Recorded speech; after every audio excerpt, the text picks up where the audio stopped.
Good evening, everyone in Alberta, Canada, and beyond. It is Wednesday, March 13th, 2024, and I'm Kerry Lambert, and I welcome you to an online webinar, Evening of Solutions for a New Alberta, brought to you by the Alberta Prosperity Project, also known as APP. APP's purpose is to educate, inspire, and unite all Albertans, businesses, and organizations to protect the prosperity, individual freedoms, rights, and self-determination by empowering the Alberta government to restructure Alberta's relationship within or without Canada. Of course, we wouldn't be able to do this without you watching and your help. If you can, please share this webinar. And I know people have already got you trained. If you are online, please just put in where you're watching from and what platform you're on. We're on Facebook, Twitter, YouTube, LinkedIn, and Rumble. And then, of course, after this live, we're also on other video and audio sites like Apple, Spotify, BitChute, Vimeo, etc. You can also go and check us out on the albertaprosperityproject.com, or you can check us out at the chrisandkerryshow.com as well. And I'm just going to pop up this little site here. I just tell you a little bit about APP is membership driven with the goal of 1 million plus members to help steer the political process. And you can also, we're looking for people to register for the intention to vote. And you can do that through here. You can go to bit.ly/abvoteyes. And right now we're looking at people able to register for the intention to vote yes in favor of forcing a referendum on Alberta's succession. And that's where you can go for that. And of course, due to our good old Canadian censorship laws, and we're unable to share news links and stuff, we're not sure if we're going to be affected by that at some point. So if you can, just share. Tonight's episode is called What's Really Going On with the World Health Organization? Basically, how the WHO plans to prevent, prepare, and profit from the next pandemic. We have author and researcher James Roguski joining us. Our regular viewers will recognize James from webinars we've done in November and January with him, also based on the topic of the WHO. Of course, we are hoping to have APP's interim CEO, Chris Scott, joining us. I'm not quite sure where he is, but we will definitely hunt him down at some point. This is a live webinar, so we encourage you to ask questions and make comments throughout this presentation. Just put 3 question marks before the questions, and it will be flagged, and we can quickly view the questions. And with that, I will now bring on James. Hello, James.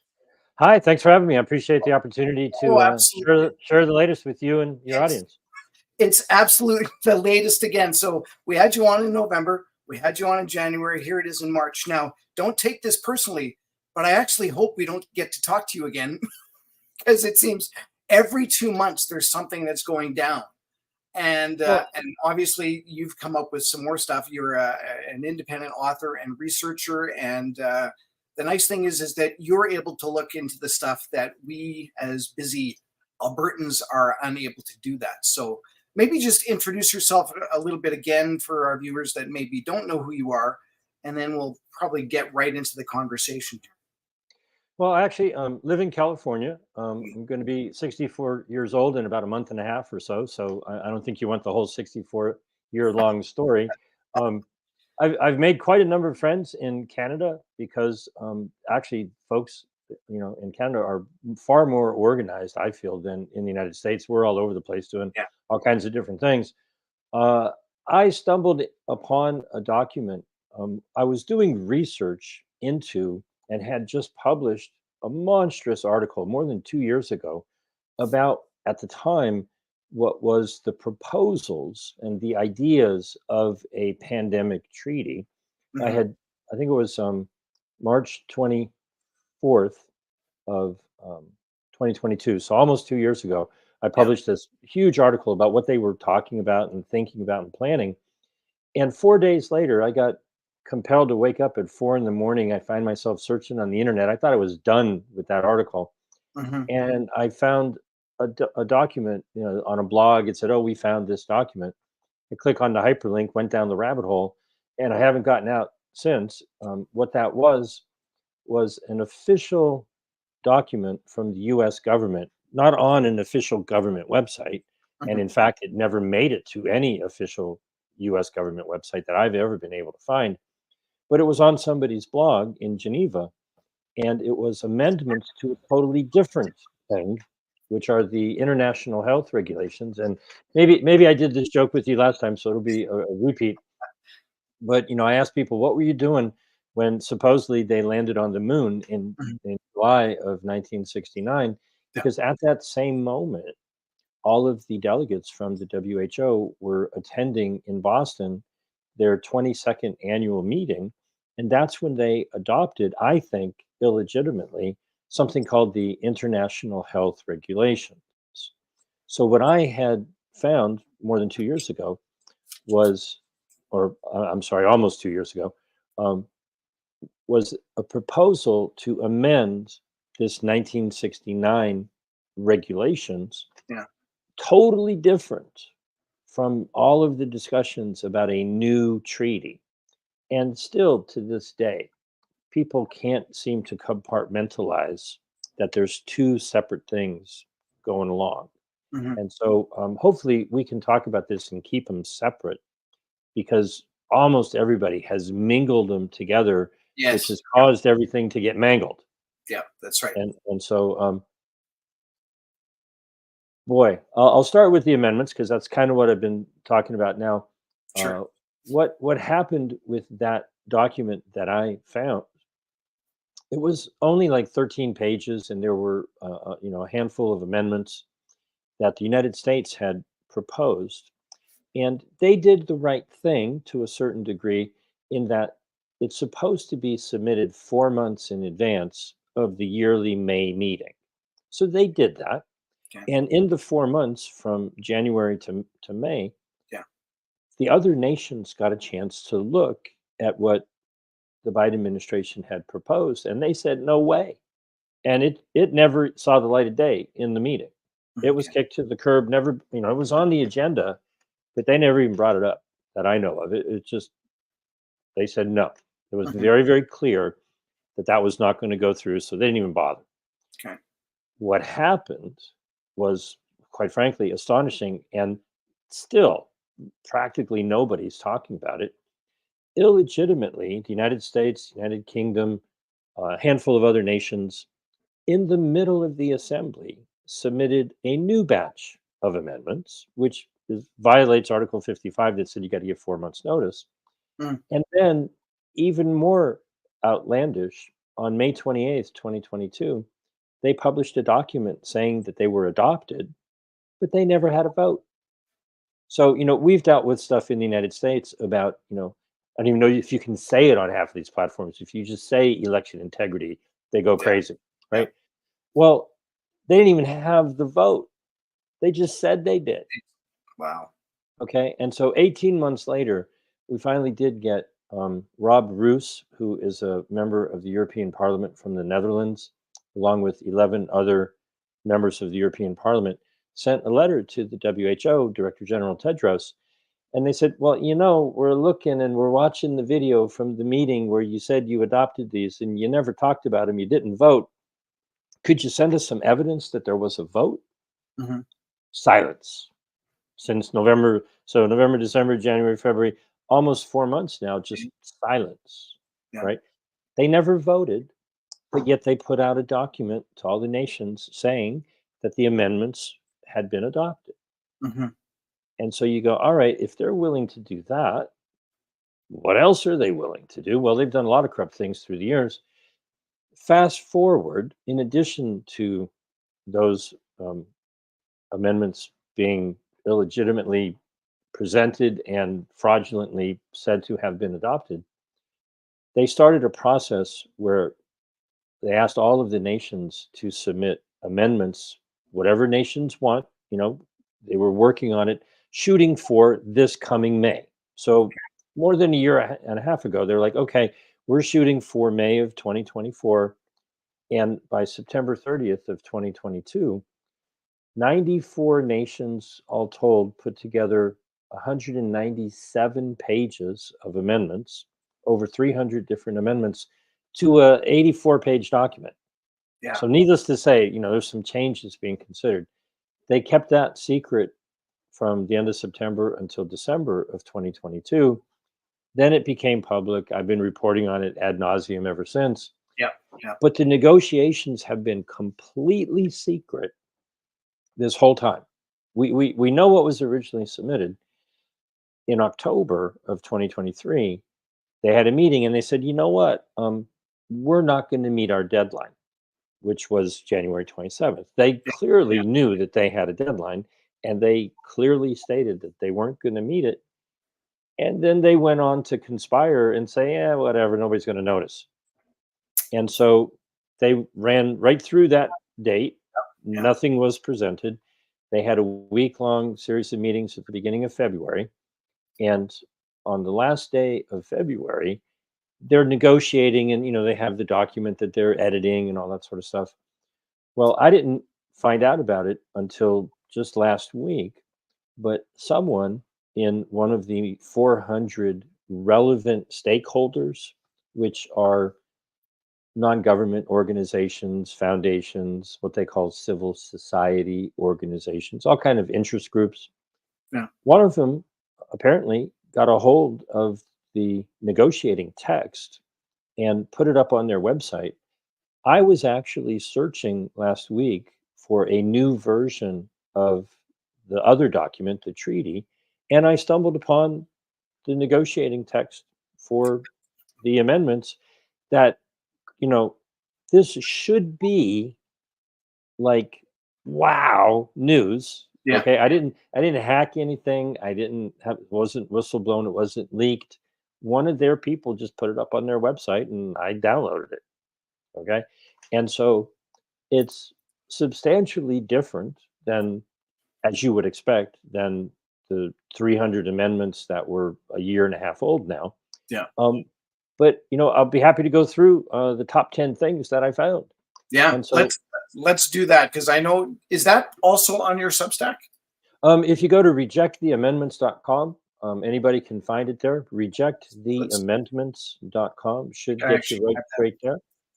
And number one on the list, I'll dive in, and if you Yes, find go it, ahead. you can Yeah, pop it up. I will get that. Um, Yeah. there's no reason why most people would be aware of this, but some people who've been looking into this might realize that Tedros Ghebreyesus, who's the Director General of the WHO, in the regulations has the authority. There you go. If you scroll down a little bit, you'll see the top 10, I believe, should be right there. There you go. That's what we're talking about. He Zoom in. has Yeah. the authority to pretty much just because he wants to, he can declare what's called a public health emergency of international concern, PHEIC, or fake. So the Director General can declare a fake anytime he wants. That's what he did with COVID. That's what he did with what I call moneypox. There Yeah. really isn't any requirement. There isn't any check or balance. He can just do it because he feels it's required or needed.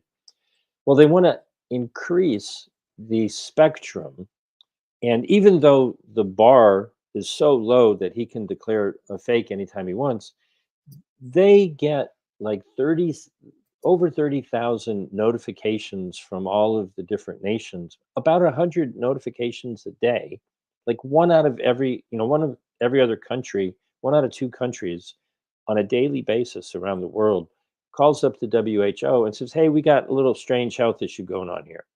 Okay. 37,000 last year is what their executive director of this said they were dealing with. Okay. Well, now they want to have an early action alert. So the fear mongering can ramp up to be like whack a mole. Oh, Mhm. we've got an alert over here, an alert over here, an alert over here. Um, and on top of that, they still haven't gotten around to defining the term pandemic. Yeah. If you ever hear anybody use the word pandemic, you have to realize that there's no legal definition of that word. Could mean anything you want it to mean. It's like Humpty Dumpty. Words mean whatever you say. And so, first and foremost, they want to give themselves more authority to scare people. Oh, we've got another alert. Now, obviously, there's the other side to it. If you have a problem, you want people to know that you have a problem. You don't want to have anything catch you by surprise. You get a tornado warning or storm warning or whatever it might be. But there's no way to turn this off. Hmm. There's no way for the people to say, hey, hey, hey, it's all under control. Go away with your alerts. It goes on and on and on. And I think that really comes from Roman times, where the definition of the term dictator is that they would choose someone to be in charge whenever there was an emergency, give them the power to dictate, directions. You do this and you do this and you do this. And so a dictator kind of sort of goes hand in hand with the state of emergency. And they've figured out that if they just keep the emergency going, people, and I'm sure in Canada, all about, wrongfully declaring some emergency rules Hmm. so that, dictators have the perception of more power, more authority, but, it's illegitimate. And so they're actually headed in the wrong direction. What they should be doing is putting controls on this dictatorial power during a so-called fake. Okay. Moving on to number two, because we could be here all day. Yeah. Um, there's two articles and two annexes where they would insert more possibilities to quarantine travelers. And so going down to number three and number four, they have more documents that they might want people to have. They want to try to digitize all of that. Most people are aware of vaccine certificates or whatever you might call them, vaccine passport. They also want to have testing certificates. They put changes into three articles in two of the annexes for that. But one of the I think most problematic issues is the WHO wants worldwide for any vaccine that is going to be used in such a document requirement would have to be registered as accepted by the WHO. Well, the problem with that is they charge $100,000 for emergency use authorization. That's a money making venture for them. And WHO does that? Yes.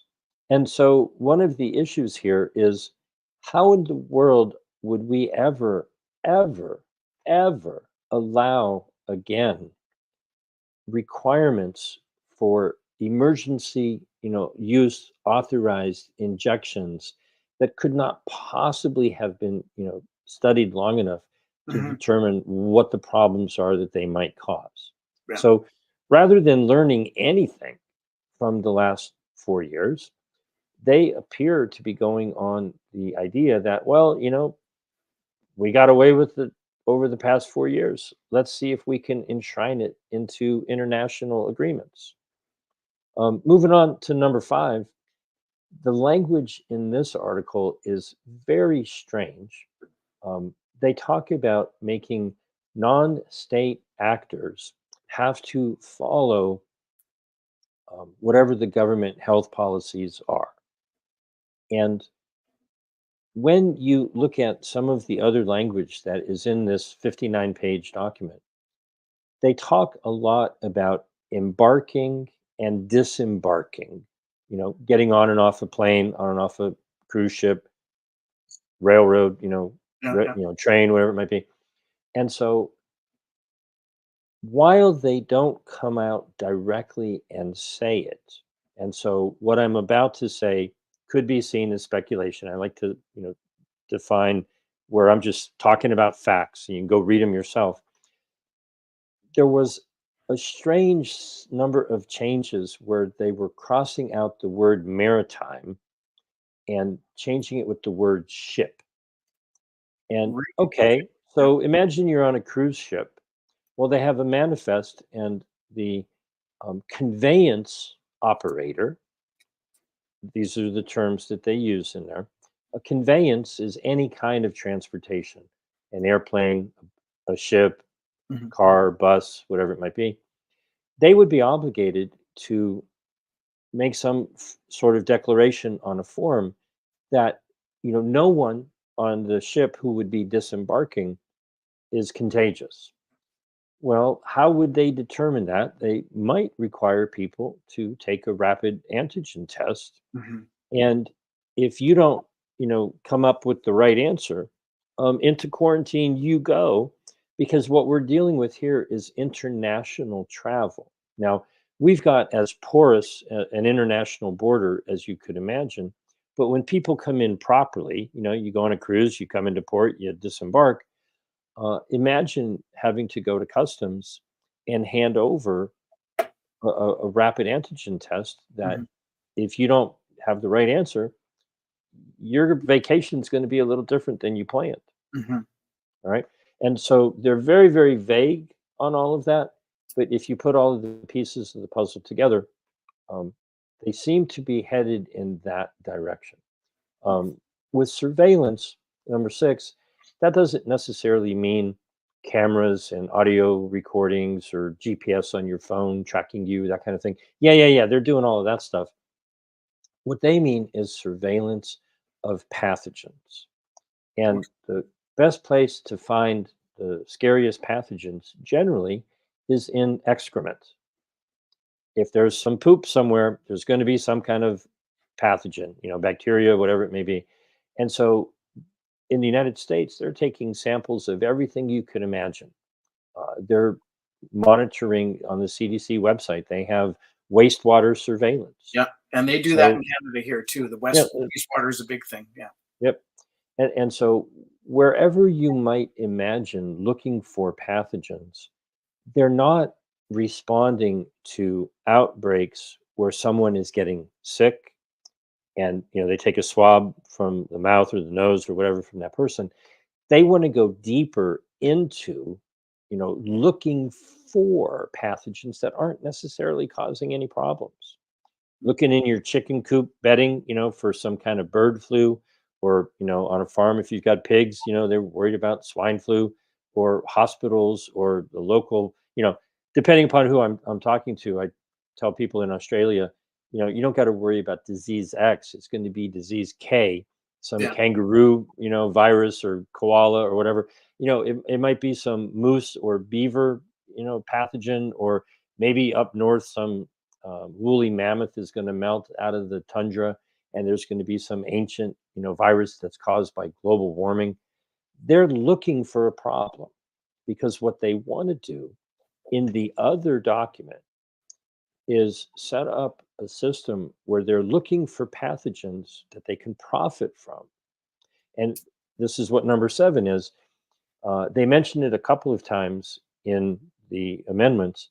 They have a pathogen access and benefit sharing system. We'll talk a little bit more about that when we get into the other agreement, the quote unquote treaty. Uh, the details of that are, right out of biological warfare research and development. Let's go looking for pathogens. Let's bring them into the lab. Let's cook up a witch's brew to see if you can gain some function. Get Essentially get paid to hand that over to companies who can turn that into, drugs or jabs, um, and profiteer off the next pandemic. So Wow. number nine, they have some details on how, when they disclose your private data publicly, they'll be kind enough maybe to tell you that they're going to do that, which, no, the answer is no. All of these are unacceptable. And both of these documents are talking about mis and disinformation, when in reality, I can't wait until we start using this type of law against them, because they're the ones who are producing the worst of the inaccurate information. They're lying, Yeah. bold-faced lies. What we need to do is take these laws about mis and disinformation and apply them to the largest, providers of mis and disinformation, which are the official government sources. Yeah. So there were, all kinds of talk about what um, these amendments might do. And so these are the top 10 things that I found in the working draft that was on this uh, webpage that one of their relevant stakeholders made available. Yeah. There are still 10 articles that were not included, and they have one more meeting April 22nd to the 28th. And, um, the answer has to be no. There's nothing in here that addresses any of the issues that, really aggravated the problem. Uh, the inability to, gain access to early treatments that actually worked, That's true. Yeah. and Yep. the harmful side effects of all things, and lockdowns and social distancing and travel restrictions and closures of businesses and all that sort of thing. um, they're not talking about any of the things that they should be talking about in their constitution. The WHO does have its own constitution, which, why would most people even know that? They're claiming that this comes under Article 21. And so Article 21 gives them 5 different authorities for the World Health Assembly. And for 76 years that they've been meeting, and in the 54, 55 years that the international health regulations have been in existence, they have never put into the regulations um, specifications about how to determine the cause of death. That's one of the things that they have the authority to do. Mhm. Well, whether people died from or with COVID was a big issue, And it was. and they're not talking about any kind of standards being put into the regulations. They also have the authority to set standards for diagnostic testing. Well, anybody who's looked at the diagnostic testing, that's just a fraudulent game that they play to scare people by having a case demic. They're not talking about any kind of specifications for the requirements with what is clearly fraudulent. They also have the authority to set standards for purity of biological and pharmaceutical products. Anybody who's been paying attention to all of the garbage that's been found in the jabs, Mhm. it would have been great to have some standards and inspections and kick out the things, that are contaminated or, meant to have things in there that were not on the label. And last but not least, they're supposed to set standards for labeling and um, advertising. And, you don't see any of that here. They're not doing any of those things. No.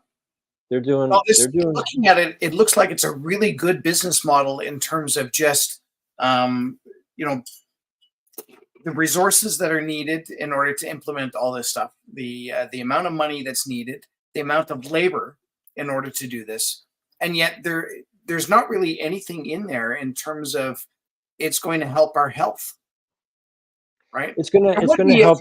if there was a smoking gun and they said, yes, okay, you know what, this is we found it, let's get rid of it. Right. But like you said, if they're actually looking for other stuff so that they can profit off of it after, that's a Well, concern. I was clued in back in November of 2022, before these amendments were even made public. The Indonesian health minister gave a presentation to the B20, which are the business leaders from the largest nations. Yeah. And he's not a doctor, he's a former banker. And he was talking about something that is related to this, but it's a little bit different. This is similar, and I'll try to connect the two and explain it. In November of 2022, he was aware of what was about to happen the next month in December. And he told the audience, he said, look, the United States and a number of other nations have been working with the World Bank to set up a pandemic fund. Mhm. Now, the purpose of the fund is to build out the infrastructure of what I'm going to be talking about with the other agreement. Yeah. But the United States is busy doing this already, Mhm. building laboratories to go looking for pathogens, so forth and so on. And so he said, this is a great business opportunity. Go invest. And so if you were aware at the time that the US was working on this, and in December, our Congress passed and Biden signed the National Defense Authorization Act, where built into that is something called the Global Health Security Agenda, essentially the Defense Department doing biological weapons research. We've got labs all over the place. We don't want them in our country, Yeah. Yeah. but we're building them all over the world. And the US set aside $5 billion over the next 5 years. And in 2023, they dished out $340 million to 37 different countries. Well, if you're on the receiving end of millions of dollars to do that kind of work, makes for some, profitable businesses. Yeah. Yeah. And that's a drop in the bucket. What the WHO is seeking is $31 billion a year and $100 billion surge funding capability. And maybe that'll be a good segue to the other document, which you can go to. Um, Having a brain fart there for just a second. Stopthetreaty.org. If you go to stopthetreaty.org, there's a different set of 10 things to pay attention to, because this document is really the business deal. This lays out the business deal just spectacularly well. I did a 14-minute video this morning, but you got the top 10 here. While almost everybody refers to it as the treaty, it's in the form of a framework convention. And so all I should have to say is pay attention to the 1992 Framework Convention for Climate Change. How's that working out for everybody? Right? What a framework convention is you sign on to an empty framework and you set up an unaccountable bureaucracy. They typically refer to it as the Conference of the Parties. Anybody who's party to the business deal sends a delegate once a year to their conference, thus the COP, Conference of the Parties, and whatever the heck they decide has already been preordained. They make decisions and you're a member, you're a party to the agreement. So you have all these people making decisions that we, the people, have nothing to say about. Mhm.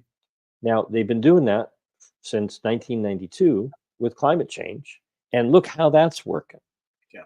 Do you think we should sign on to a framework convention for pandemic prevention, preparedness, and response so that year after year after year, a bunch of bureaucrats get to play with $31 billion and hand out contracts to all their good buddies? What I've called this is the new OPEC. OPEC is the Yes. oil, Yeah. right? Oil producing and exporting countries. Yeah. The new OPEC is the Organization of Pandemic Emergency Corporations. If you're in the pandemic emergency business, You are correct. Absolutely. they're putting together a cartel to oversee that market sector. They want to have a massive expansion of what I call the other fake. When they declare a fake public health emergency of international concern, that's a fake. But my version of it is that it's the pharmaceutical hospital emergency industrial complex. They want to spend billions of dollars essentially stealing money from relatively poor people in rich nations, your tax dollars, your government's debt, hand it over to wealthy people in poor nations as if that's going to improve the health of the average person. What it's going to do is increase the wealth of the business people who are going to be on the receiving end of all those contracts. It's not going to trickle down to a healthier population. It's going to trickle down to a population who's always having jabs and drugs forced on them. Yeah. Okay. Well, they want to do their One Health surveillance, which we kind of talked about a little bit, looking for pathogens everywhere, local, bat cave or beaver dam or wherever, right? And then they want to bring that into the pathogen access benefit sharing system. Now, luckily, this is where they're having all the arguments. The smaller nations realize, and it literally says in the document, this is the treaty now, the Framework Convention. It says that they recognize national sovereignty in the sense that nations have sovereign control over their biological resources. So if you find a pathogen in your country, belongs to your country, and if you want to sign a standard material transfer agreement, it'll track the fact that that pathogen came from you, and some of the benefits will have to be shared. Thus, PABS, pathogen access and benefit sharing system. Mm. They want to monetize the gold rush for new scary pathogens.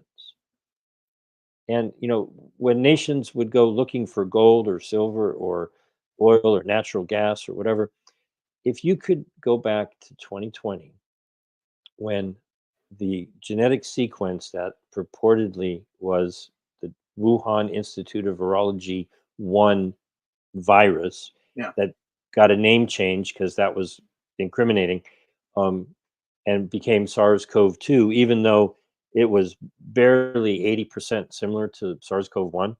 It was way more similar to things found in Wuhan. Imagine the size of the data file that held 33,000 base pairs. Tiny little file. You could probably just send it via email, right? But it was worth hundreds of billions of dollars. Then, a couple years later, when South Africa and Botswana identified Omicron, they made the sequence public knowledge, and they did what they thought they were supposed to do. Mhm. But what the other nations were obligated to do under the regulations was to not punish them by having travel restrictions. But Europe and other nations did. And then, to add insult to injury, Pfizer and Moderna took that information and put it into the booster and made a couple of more $1 billion. And South Africa and the other nations are looking at that going, hey, you just stole our sovereign biological Wow. resource information and you made billions off of it. That ain't never happening again. So they don't want to give up the information of any pathogens they might find, but they realize how valuable those pathogens are if you can essentially lie and say, oh, if we stick that in a lipid nanoparticle and inject it into people and call it a vaccine, we can make billions from governments who just throw money at that. This sounds like a total. Is it a Ponzi scheme? It just can keep It's a going forever business. because every time it mutates and everything. There you go. There's a new way of marketing and getting it out there, which is why we know in Canada, our prime minister has already signed us up for 10 boosters, Yep. right? 10 shots, anyways. I guess two initial and 8 boosters. So you go get your card and then you can go get a free coffee somewhere. I don't know what that is, but that's exactly what it is. This will never stop. If you can profit from a problem, you're going to always find the problem. They're busy putting billions of dollars. They want now, when I use the term global north, it's loosely geographic, but the way the line is drawn, um, many nations in the northern hemisphere are actually in the global south. Okay. And so, what it essentially means is that wealthy nations in what they call the global north, Canada, the United States, Europe, and so forth, Australia and New Zealand are considered global north because they're relatively wealthy. Um, they want to take money from the global north to go into a fund to build out the pharmaceutical industry in the global south because they couldn't afford to pay for the jabs and all the other things that are profitable. And they didn't get a piece of the pie. They want a piece of big pharma in their countries. And one of the things that they're talking about is geographical distribution of manufacturing. And so what they want to do is go looking for pathogens that they know they can essentially turn into a profit. They want to have a WHO coordinated laboratory network. So all Mhm. of the pathogens go, into the central system.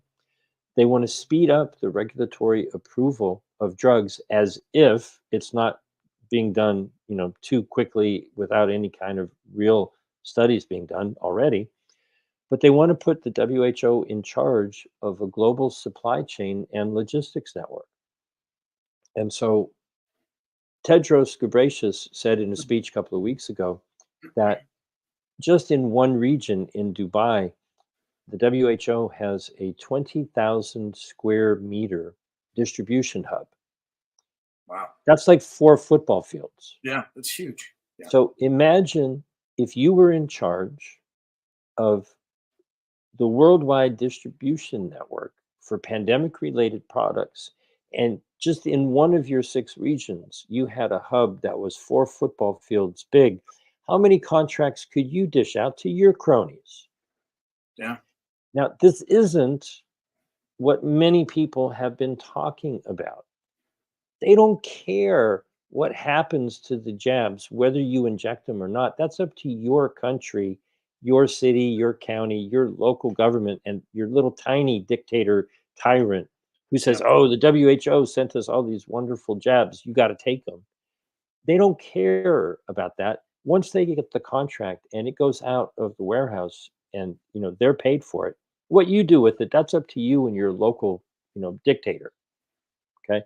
We still have the same local problem. What I've been telling people is over the last 4 years or so, your local tyrant didn't need any amendments to the international health regulations and didn't need any pandemic treaty to abuse you. Okay. This is about making money. This is about the multi tens of billions of dollars. Just imagine the global supply chain and logistics network that they want the WHO to be in charge of. Now they don't want pharma to be held liable because that's not good for business. And they don't want anybody talking about any of this because that's misinformation, which I realize is missing information. When we talk about the information that they don't want anybody to see, they call it misinformation. Yes, they do. Is that they want it to go missing. They don't want anybody to be talking about this. Mhm. This is just a mafia, racketeering, organized criminal operation to try to get billions of dollars to distribute in a cartel that's based on fear. Let's go look for something to scare people with, Mhm. bring it into the WHO laboratory network, maybe do some gain of function on it. Maybe you don't need to. Maybe it's already scary and dangerous enough. Turn it into products. And then with the other agreement that we talked the very first thing, oh, we've got an early action alert here and an early action alert there, and here another early action alert. Send out, Bill Gates's germ team to go swoop in, and if the local officials are compliant and they do what they're supposed to do according to the WHO, the pressure on the people in that local area to do whatever they can be coerced and forced to do is likely to make the news. Oh, look at this horror story happening. There's some orangutan, virus in That's right. Papua New Guinea, or whatever it might be. Yeah. Horror story after horror story, and they know that locally, they can really ramp up the fear, but then the market would just be global. And Mhm. if people volunteer, oh, they're afraid of the latest scary thing, how would you ever know what was really going on? And Yeah. so when you look at what Mike Ryan stated at a meeting they had a couple of weeks ago, where there's 37,000 alerts every year. Well, I got news for you, Mike. Maybe you did a good job, but maybe those were 37,000 small problems that got handled. Mhm. But if you could take one of those problems, swoop in, make it look like you're doing something different, and then claim that your actions stopped the next pandemic. Oh, it would have been so horrible. You Mhm. know, anytime I hear somebody who got, 6 jabs and got COVID 12 times and said, "Oh, but it would have been so much worse." Okay? Um, what we're dealing with here is not what many people have been presenting this as. And so what I've been encouraging everyone to do is read the darn document. If you go back up to my Substack and go on the click on my name and just go to the archive, um, the latest one that I published, this right here, fascism Yeah. with a 21st century upgrade, uh, pretty much pulled an all-nighter last night and almost got a little bit of sleep. But if you scroll down there is a 14-minute video that that's the one with commentary. But if you Yeah. scroll down below that right there, okay, it ended up being, yeah, about 14 minutes. Um, Yeah. that is a reading from the treaty of a number of different aspects of what is in the treaty. And so Yeah. anybody who wants to get the 14-minute summary of what is really in this document, the video with Benito Mussolini on it is the place to go. That's the slide presentation. Yeah. And what we're really dealing with here is fascism, which is originally, according to his definition, government and corporations working together to take advantage of people. The 21st century upgrade is all of the foundations and non-government organizations and so forth that are, fronts. They come in making it look like, they want to do good things for people, but you have to realize that they have a stake. They want some of this funding.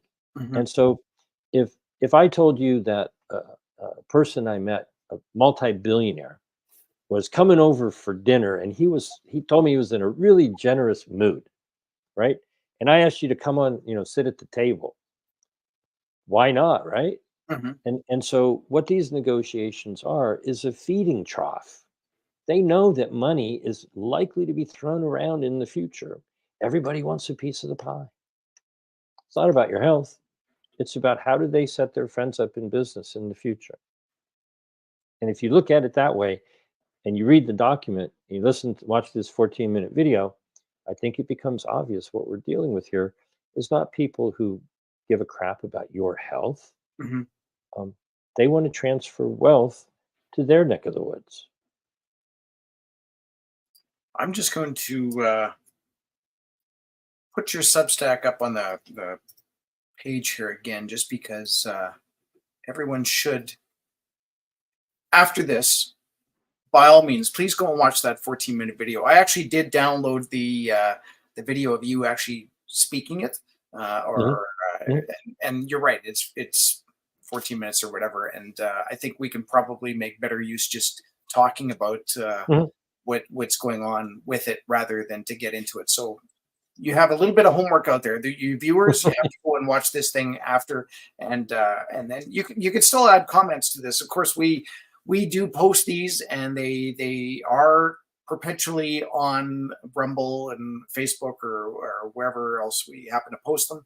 And I do go back and look at the If you can comments. go up and show the image at the top so people are looking for Oh yes, the then article that, yeah, yeah, the cui bono is Latin for who benefits, and the name of the article yeah, is Fascism with a 21st Century Update.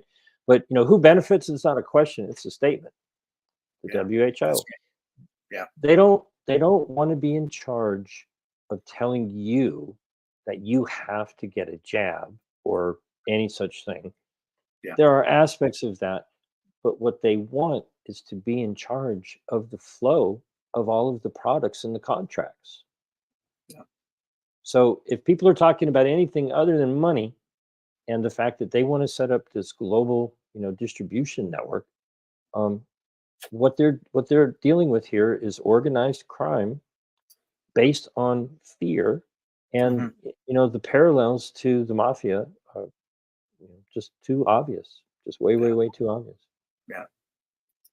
So obviously there's a lot more to just even and talk about this, and I know some people have already asked some questions, and I'm just going to jump to those questions if you don't mind, and Absolutely. maybe they'll spin off on a few of the other things here too, because I think it's important to at least address some of these questions right off the hop. So Kim, who's probably not on here now, but I'm not going to bother watching, but I thought you guys didn't think that there was a pandemic. So now you admit that there was. Next pandemic? If so, why would you have put others at risk by keeping your business open and having huge gatherings? Just asking. So I think that is a very valid question, right? So Hi, the welcome to the question, and I'll dive right in. yeah, yeah. The What what okay, go ahead, Jeff. what clearly happened, Yes. which I think, there's a lot of people have a lot of different views of what may or may not have happened. Yeah. Clearly, what happened was a media push Yes. to put fear into people. Absolutely. What did people die from? What did they die with or die from? All kinds of confusion all Yeah. around. The bottom line is, if somebody yells fire in a theater and you see the fire and you put it out, there's no need to be afraid. Yeah. But if you smell smoke and somebody's yelling fire and you don't know what the heck is going on, okay, it's prudent to get the heck out of the theater. You Yeah. don't want to run over people on the way. They're setting up the infrastructure so that Um, they can be yelling fire all the time, absolutely. over here, Yeah. or Yeah. because they know that some people will not fall for it. Yeah. Some people will, and they'll take that money to the bank Yeah. or digital currency or whatever they're coming up with. Okay. And so what they want to do is more of the same. Now, sure, a lot of people are now a little bit more skeptical, but man, I see people falling for stuff all the time. Hmm. And you know, one of the articles that I published a couple of weeks ago found a CDC comic book. Okay, and obviously for I wouldn't say children, but teenage type thing, just propaganda. And one of the first things in the comic book was someone on the space station who's there's a alien virus and it's getting green stuff getting into your eyes and your Yeah. nose and your mouth. I'm just waiting for the alien virus to come Yeah. down, and Yeah. people, there will be those people who buy into You're right. the stories on TV Yeah. and line up for the shots. And what they had in the comic book was the proponent of all this stuff had this blue glow around her that protected her from the green virus because she had gotten a vaccine. Yeah. And so while you can get into these arguments about do viruses exist, don't they exist, the propaganda exists Yeah. and people fall for the propaganda. Yeah. They're building up the infrastructure to feed the propaganda machine, You're right. and they're pretty good at it. Yeah. I'd encourage people, if you want to have a little bit of fun, um, are you aware of um, catastrophic contagion? Did we talk about that last time? We may have. Yeah. Okay. If you go to catastrophiccontagion.com, many people maybe have heard of Event 201 that was done in October of 2019, sort of predicted COVID that happened almost immediately after. Well, that was put on by the Bill and Melinda Gates Foundation and the Johns Hopkins Group. Well, in 2022, the same group put up catastrophic contagion um, scenario. And I noticed that they forgot to get the domain. So I snagged catastrophiccontagion.com. Yeah. It should bring you right back to my Substack. And so, I don't know, a year and a half ago, I published this. Went to a John Hopkins first, but that was a different Yeah, case. yeah, don't do the search because, Yeah. Yeah. I know. Yeah. they dominate the search, but Yeah. Yeah. there you go. And so if you give it a slow scroll down, right, this is their logo, and they had their video of their tabletop meeting, and they put forth this scenario. Yeah, keep going. There's a bunch here. Just gonna put this in here Um, for a second. There you go. Okay. when you watch these videos, the acting is really really bad, but they want you to scare, be Yeah. afraid of whatever's going on. Keep on scrolling down because what they're predicting, until you get to a map, they're predicting that the next outbreak is going to be happening in eastern Venezuela, which actually, this is what they're saying is going to happen: the severe epidemic enterovirus respiratory syndrome. If you know your geography, what you realize is this is a merger between eastern Venezuela and Guyana, and they're actually having a political, argument there, where Venezuela, in real life, has claimed that they want to annex 2/3 or more of their neighboring Guyana. And this is where they say the next outbreak is going to happen in 2025. Hmm. Hmm. Did you Hmm. know? Did you know that right under the A in Esperanza, out in the Caribbean, right there, they just in the past couple of years found oil and gas reserves that would make Guyana one of the richest nations in the Wow. world, right? Wow. You think there's a little something going on in this area, which is mostly, dense jungle. So Yeah. if you scroll down some more, you can see what the real map looks like. Oh, yes. Okay. Yeah. Okay. So Guyana, Venezuela wants to take over Guyana and part of Brazil. Keep on going. The acting was so bad in this. Um, this is just, some of their Yeah. statistics. And this is who gave it. There you go. Stop right there. Stop right there. Right. The people involved in the production of the videos above did not exhibit acting skills that are worthy of an Emmy or a Tony or an Academy Award, but I gave them an award anyways. Nice. It's a catastrophe. Okay.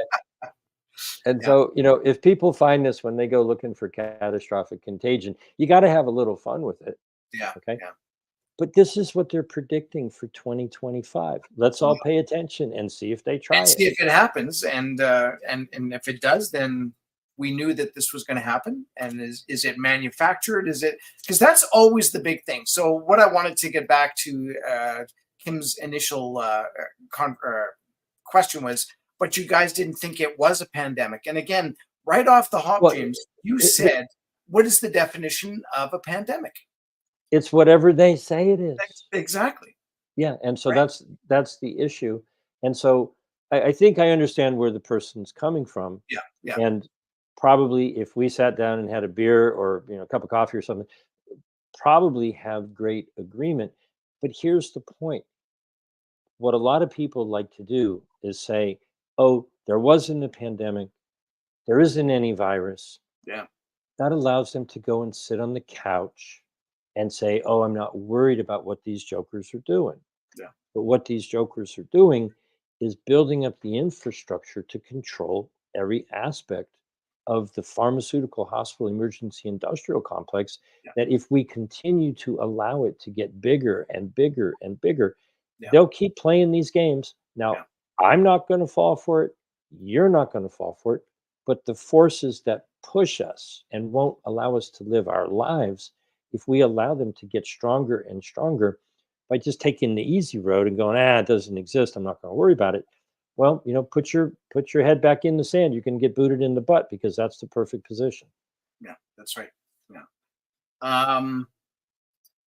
Couple of questions here. I guess this is a good one here from our good friend Lorna.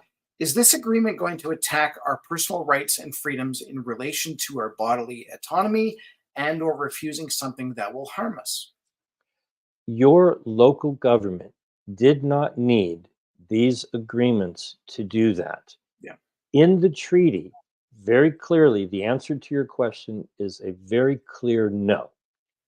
In the amendments, second one with quarantine and requirements for documentation to travel and emergency use authorization for international travel, the answer is absolutely yes. Yeah.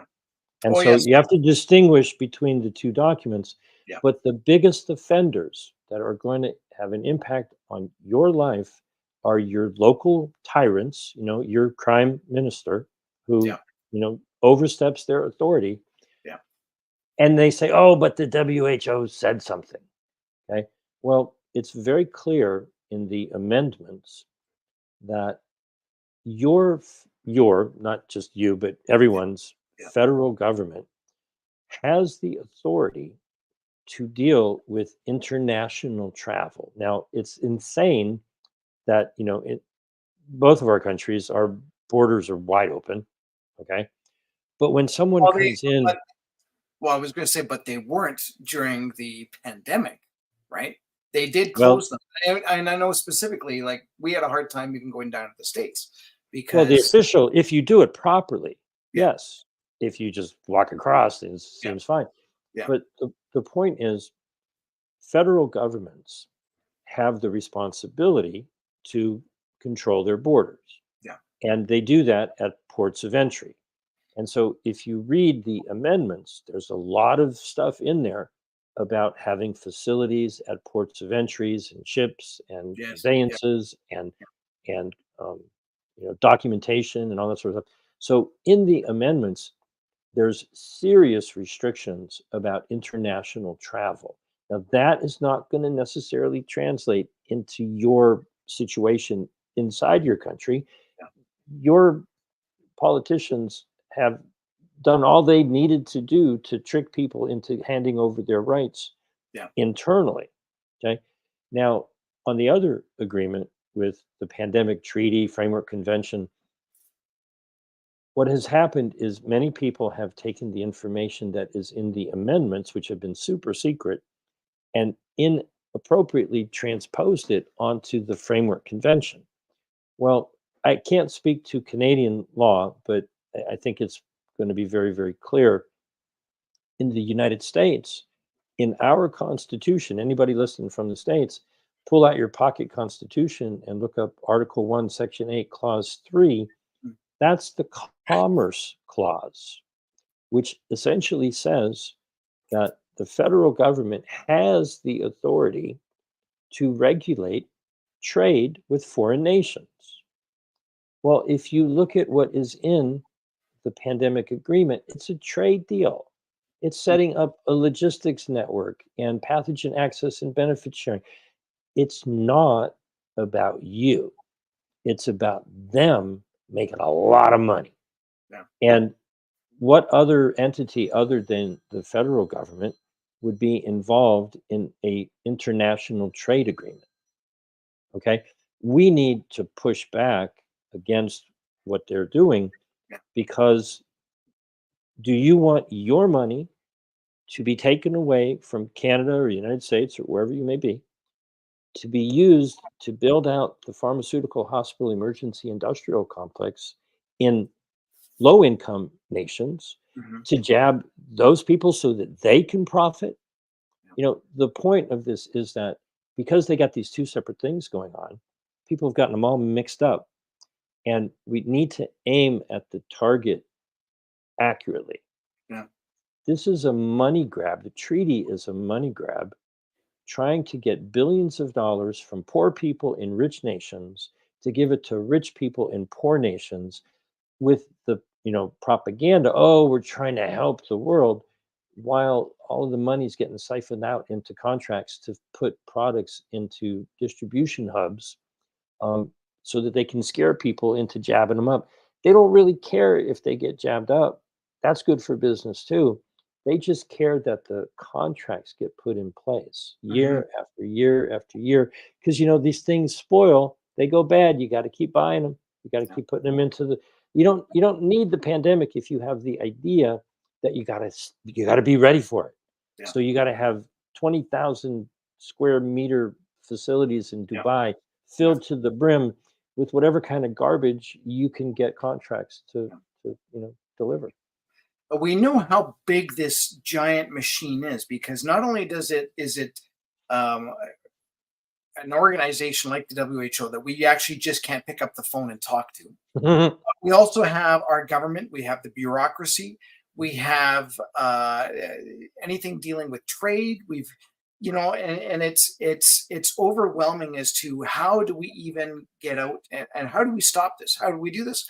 Because even the media is silencing us, and even in Canada, in certain social medias like Facebook and Instagram, any Meta, we can actually not read news articles in that realm. I don't know if you knew that, but in other words, if I go to Facebook and someone has pasted in an article from the Calgary Herald, I can't read that. It says it's not available. So the only way that you can do that is to actually have multiple tabs open in your browser and actually go and look at all these.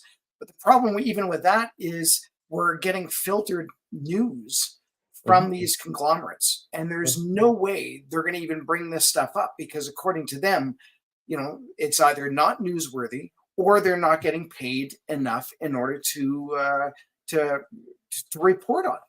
Yep. So the only way right now is to, hey, if you're watching this, you got to share it. And absolutely. Have the difficult conversations with your friends and neighbors and family to say, hey, did you hear about this? And people will probably go, oh man, I don't want to know about that because that's just ridiculousness. But you have to. Well, let me ask you to look at one more thing. This is a little bit of a preview. This is not officially published, but it's good enough for right now. Yeah. If you go to exitthewho.org, exit the WHO.org, this is a monster site that I'm still tweaking around a little bit. Gonna come out with 2 months to flatten the WHO. Okay. And so if you scroll down a whole bunch, there's a lot of information here. Scroll way down the page. Just grab the cursor and just scroll down. Okay. Oh You yeah, get to where there's there's a lot there. all the countries. When you start seeing countries, okay, slow down. There you go. Right there is Canada. A little bit further alphabetically, a little bit more. Okay. And so Oh yes, okay. if you go Yeah. to exitthewho.org and scroll down till you see Canada, about maybe a fifth of the way down the page, you can tell that there's a lot of stuff here. Many different links. Oh, Yeah. oh, looks like That thanks for helping me find a goof. Okay. There you go. So anyways, there's a bunch of groups in Canada, many things going on. If you scroll down, there's even in French. So these are the groups that I know of in Canada and then Yeah. around the world who are pushing back against all of this. Okay, good. Petitions and actions. Thanks for finding that busted link. I'll have to go fix that. That's why it's not published just yet. Yeah, But I think maybe the www doesn't need to be there, but we shall see what's going on. The idea is exactly what you said. Step number one is to get informed. yeah, And step number two is find out who your allies are. yeah.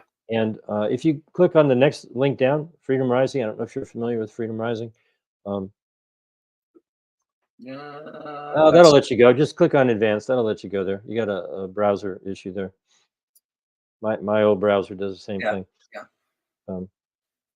They make it hard on you. There you There you go. If you click on home, I'm sorry, on I think directory and find the allies page. Are you on the allies page? Oh, this is the exit the who page. Okay. Is that what you wanted or no? Yeah, no, this is great. Plenty of information here, Yeah. and thousands of people in Canada. We got 90,000 people signed petition to exit the WHO. Yeah. Um, Oh, yes. mail that you can send to your legislators and so forth and so on. Yeah. So, by all means, get involved. There's a lot of people around the world. I could safely say well over 100,000 people in Canada who are aware of what the heck is going on with the WHO. Yeah. You're not alone. You are absolutely not alone. There's millions of people around the world who are pushing back on this. And because I pay really close attention to what's going on in these meetings, they're having a hell of a hard time. Try to get 5 people over your house and decide what to put on a pizza. Oh yeah, Okay? yeah. Very You true. got 194 nations trying to divvy up tens of billions of dollars. You're right. That doesn't happen as quickly as they would like it to. Yeah. And the more we pay attention, the more we scream and yell and rant and rave about it, the harder their life is going to be. So I'm optimistic. We got 2 months to flatten the who, and So when now is as when good is a that? time. Is it May 27th? You said. May Or? 27th to June 1st. Yeah. And so I have every hope that they're having trouble. Yeah.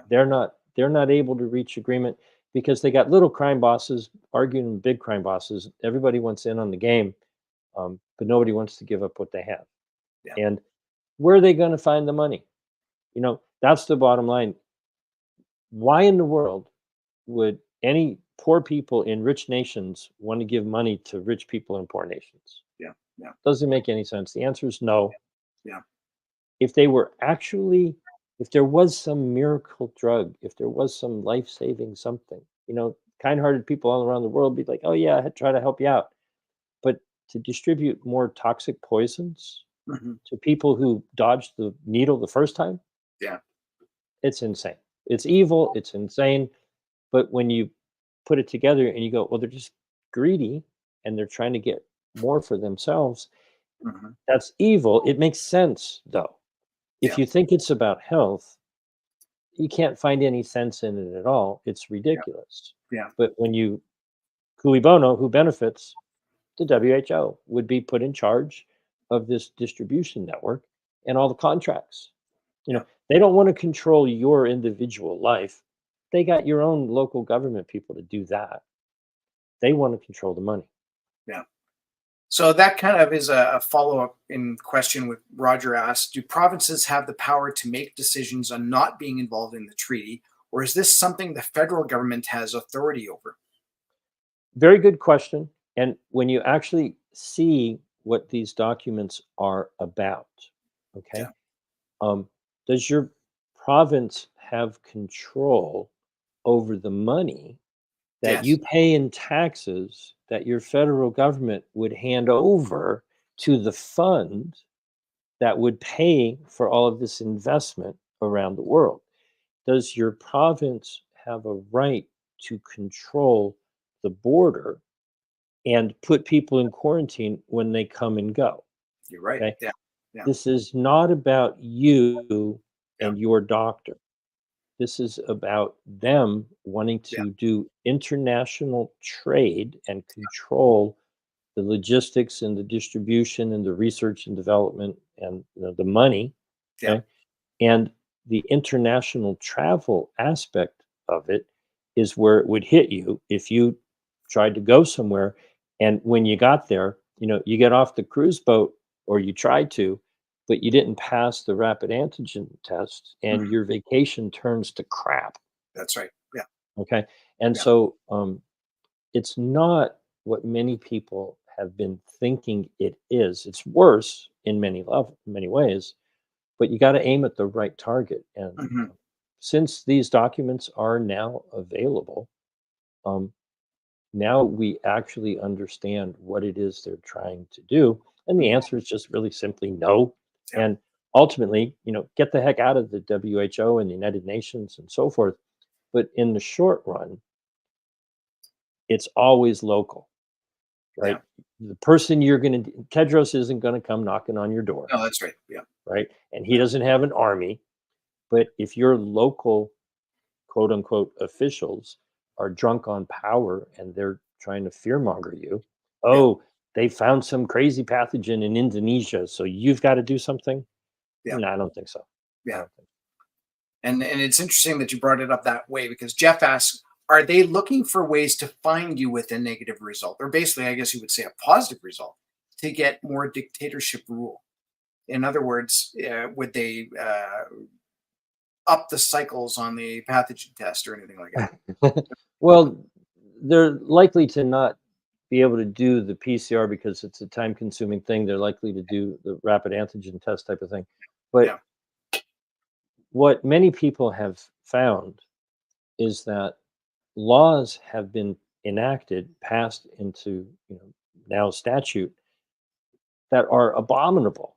Yeah. Okay, and so what I encourage everyone to do is to understand what it is you have to do to you know basically get a rolled up newspaper and hit your local official in the nose when he comes sniffing around getting Yeah. into your business.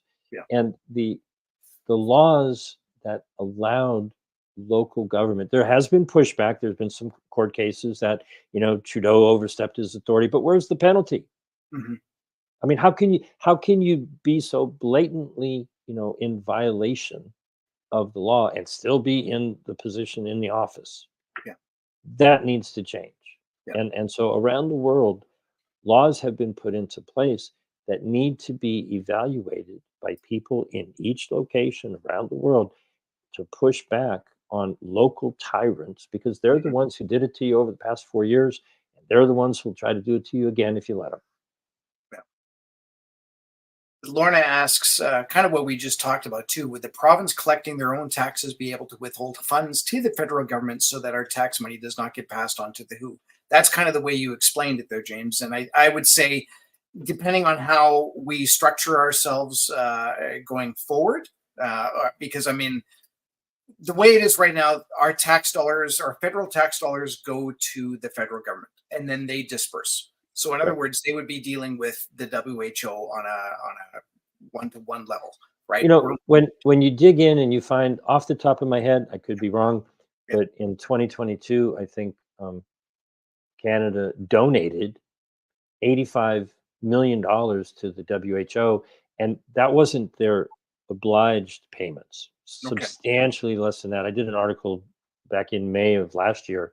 Yeah. You can look that up and find all of the money that your government paid.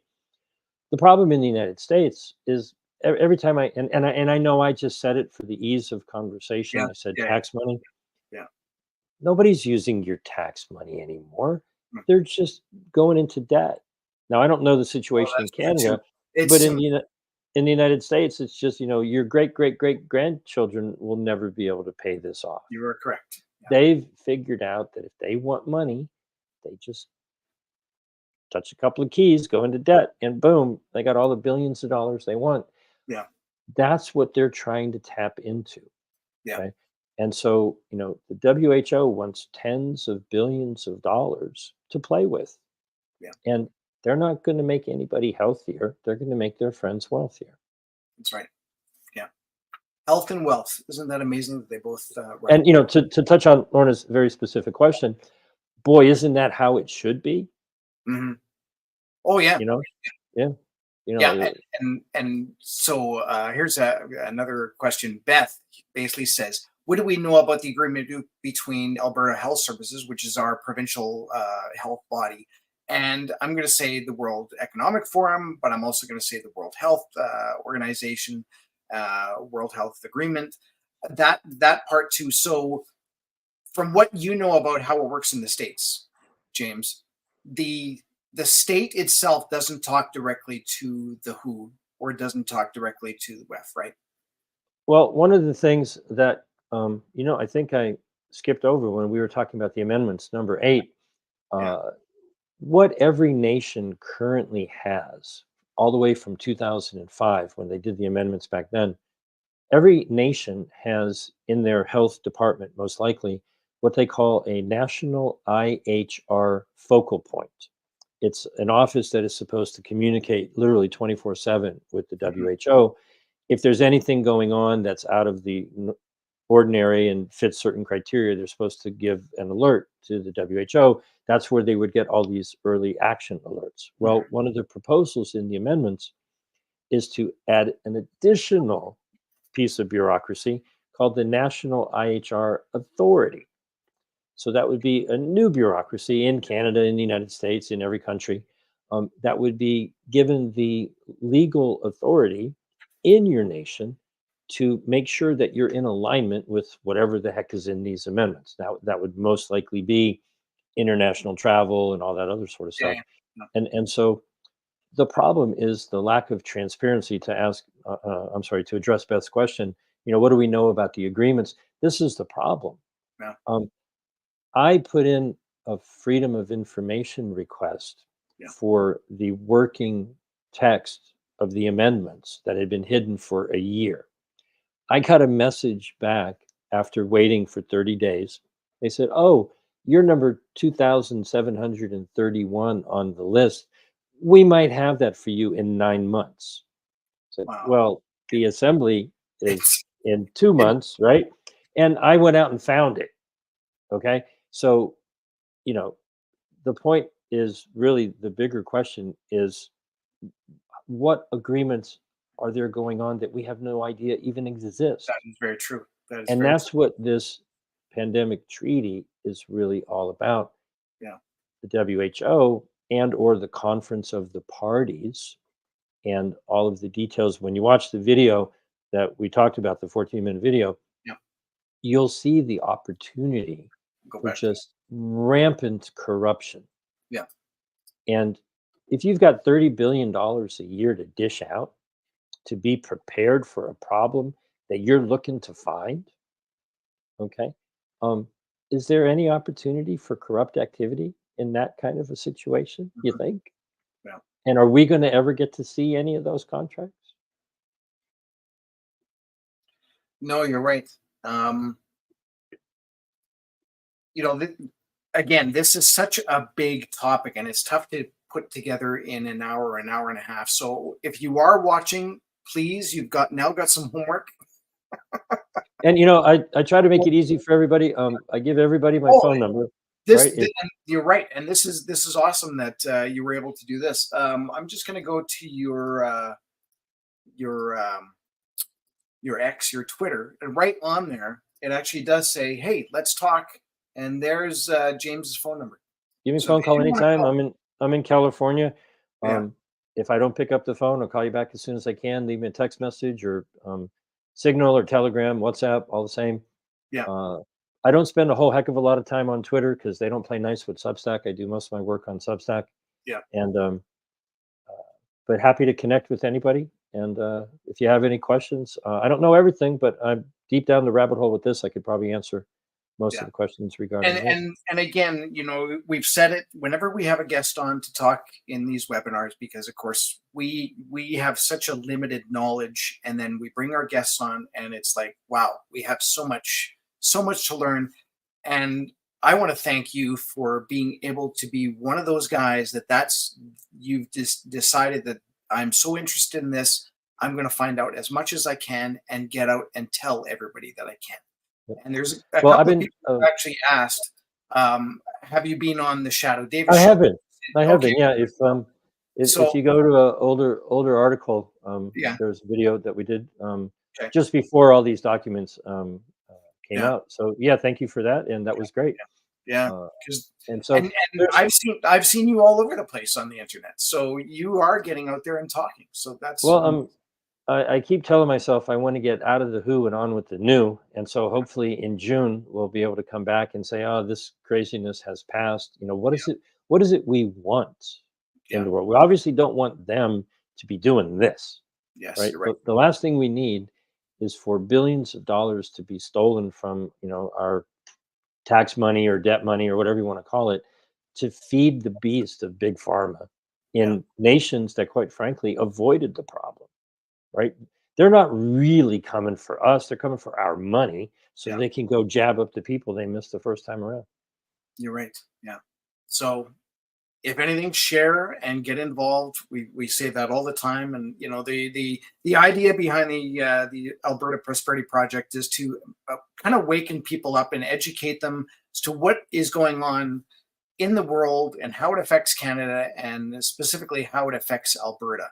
And we can see that there are things that are happening that are difficult to understand, and but it just requires talking with other people that maybe have a little bit more knowledge about that, and then spreading it around and letting people know that in this particular case, we don't want any part of this agreement for the WHO. And so we need to find out a way to say, no, we're not going to do that. That Talk, reminds me of something. If you could yeah, pull up one more, sure. um, just go to screwthewho.com. More than a year ago, I put out a call for everybody who wants to get out your camera. And Yeah, what I encourage people to do is take any aspect of the treaty or the amendments and videotape the actual document. Print out a page from the document and find a section and highlight it and put it on video, and then say what you want to say about it. yeah, And so there's several hundred videos on this page that people have recorded. Okay. Um, well, yeah, it just goes, if you scroll down a bunch, it just goes on and on and yeah. on and on Oh, and you on. can tell. Yeah. No, Regular this, people, if you have something that you want to say it. A couple of yeah, them have been censored, but a lot of them are still kicking around. yeah. And so I encourage everybody, be the media. You're right. Absolutely. I mean, we're even doing this webinar. We've become the media that people do watch on Wednesdays. So thank you Yep. again for everybody that does watch this. And even when we do events, we're now doing a pension event where we're actually going Mhm. around talking about the benefits of having an Alberta pension plan instead of a Canada pension plan. Mhm. And we're attempting to do 100 events between now. Well, actually, we've already started, but before the end of June. There's going to be a lot more information about that in the next couple of weeks in terms of where we are and all that. And I love it really when people do come up and they shake my hand face to face, and we have conversations with this. And I'm sure you get the same thing, James, Mhm. when you're out and people recognize you, and they certainly appreciate what you're doing. So again, There's a lot of wonderful people in the world, yeah, and step number one is to understand what is yeah, going on. yeah, Comprehend as much as you need to know. I yeah, try to make that easier for people, yeah, um, and then identify who your allies are. You can spend a lot of time trying to change people's minds, Yeah. but if you identify people who want what you want and you work together, small group of people can get an awful lot done. Oh, absolutely. Gets a lot more done than arguing with people who don't want to hear a word you have to say. And so, whenever somebody calls me, they identify themselves as somebody who is still able to think, because people who don't think for themselves don't have questions. They just do what No, they're told, you're right? right. And You're and right. people who are looking for answers and trying to understand what's going on, it's Yeah. always wonderful. So, Yeah. identify your allies and figure out what it is you want and get working on it. You don't need everybody. You'll never get everybody, Yeah. but you'll get enough to get something done. That's great. Well, I think we'll wrap it up, James. It's an hour and a half. So again, thank Thank you you. very much for your time and all your information and knowledge and the amount of time and effort that it takes just to do your Substack pages. If people want to donate to you and help you continue on doing what you're doing, what would be the best way to do that? It's all right down on the bottom of every Substack, but the Substack is free. There's no, I've never ever put anything behind a paywall. Yeah. Okay. Good. It's all there for people to read. And if you go to jamesroguski.com, you can see work that I've done in the past. And again, it's all there for free. If you scroll down to the bottom, you can help. But the best way you can help is to take this freaking video Yeah. and share it like you've never shared Great. anything Great. ever. And You're that right. doesn't mean posting it on Facebook and hoping that the algorithm is in your favor. It Yeah. means going through your phone and texting it to absolutely everybody that you possibly can, That's going into your that's a great email and bit of info. emailing it to everybody you possibly, going into Yeah. your social media and DMing it to everybody you possibly can. That's right. A week from now, you'll be done with that. Okay. Do the work to just, Andy and Bob and Carol and Doug and Evelyn, on down the thing. And then call them up and go, hey, I texted you, I emailed you, I DM'd you, I left you a voicemail. You okay? What's Yeah. going on? Yeah. Did you watch that 14-minute video? Did you have any idea what's going on? Yeah. And if they say something like, yeah, right? Hey, hope life is treating you great. Have a nice day. That's right. Yeah. There will be other people who call you up and go, oh, what the heck? We got to do something about it. Yeah. Identify, it's kind of like Santa Claus before Christmas. Got a Yeah. nice list and a naughty list, right? Find people to add to your nice list, and people who don't care, don't want to deal with it, just leave them off on the side. We got Yeah. work to do. Do that work with the people who want to do it.